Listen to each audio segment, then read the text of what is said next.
good morning, welcome to the second day of Vlogtober. I've been woken up for a while, although I don't know if you can tell because I feel like I'm still very much puffy.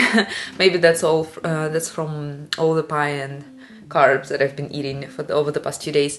But yeah, so I've worked a tiny bit, because I've seen that it's really cold outside. It was really cold. Now it's getting warmer.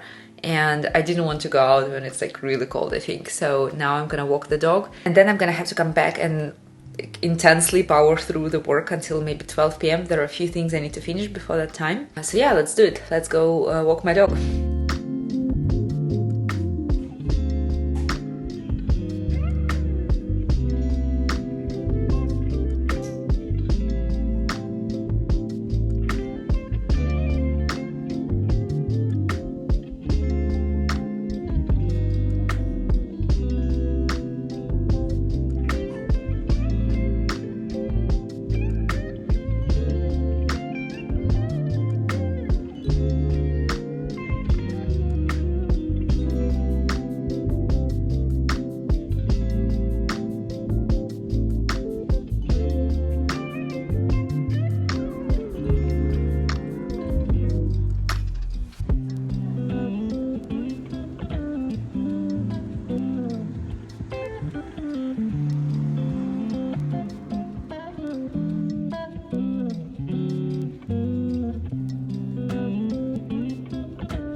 As you guys probably know, I'm part of this running community, right? So we run a couple of times a week, and people often ask me like, why do I not take my dog with me running? Because she looks like a hunting dog and she would probably enjoy it.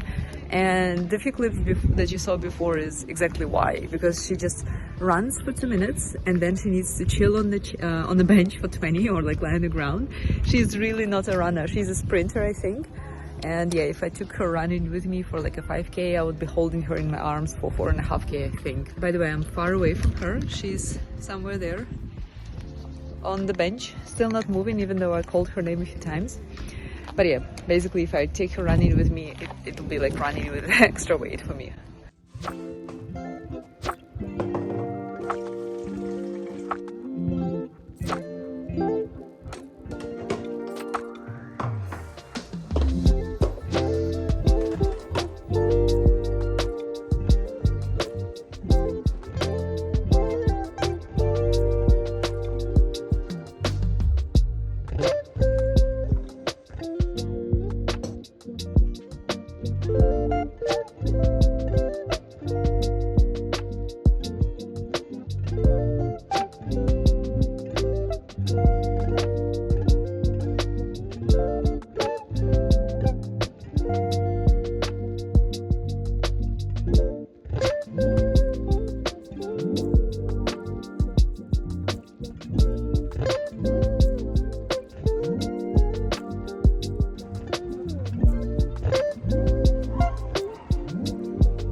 We've just finished with all our 100 million errands and we're on the way home now.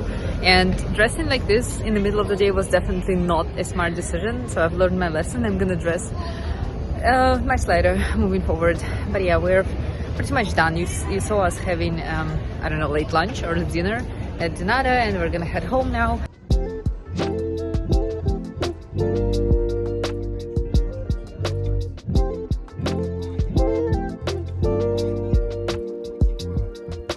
We're back home, obviously, we've been here for a while, and I've started reading a book. It's called Errands by Lin Ma, and I've not read too much, but I see the sun setting and I wanted to quickly talk about it before, you know, the light completely disappears, although I can see that the quality of this video is already less than acceptable, but yeah. So this is a book that follows a young girl. She's one of the very few survivors of some sort of pandemic, which happened, I think they said in 2011, and ever since the world has not been the same. And at some point, so I guess everyone died. I don't know the details about that yet, but something went wrong and people got infected. Internet and everything else, technology survived. For a few years, people were able to use it to like Google how to start a fire, things like that. But now it's all gone. And this girl, she is following another group of like 8 or 9 people. And they are on the way to Chicago, as I understand, where one of them purchased like a complex, which I guess it's like a property with land, and it's supposed to be completely self-sufficient to be able to help people survive exactly those conditions, right? When the world ends, kind of. Like I said, I'm right at the beginning, so I don't really know what's going to happen much, and I don't necessarily know if I like the book or not, but as of now, it's very entertaining. It's the way it's written, you read it quite easily, you know, you don't stumble upon words or sentences. And I remember that when the pandemic hit, at some point, everyone was reading this book, and I was one of the people who didn't, so I'm catching up now. And as I'm reading it, it doesn't yet really focus on what has happened, the infection, disease, everything like that. But, you know, there are little things here and there that the narrator mentions, and I'm just getting such strange flashbacks, you know, back to the pandemic in 2019, and it's a weird feeling. But yeah, I just wanted to say that the book is nice. I'm reading it on my phone, and I think it's perfect for when we walk with Cookie, my dog, and then if we're sitting in the park, just relaxing under the sun, I can read the book. Cookie can sleep on the bench. So I think I'll read it like that mostly. But yeah, now it's almost 7 p.m. I think. I'm gonna go work a bit more because I didn't really work during the day because we were running errands, things like that. And I'll catch up with you later.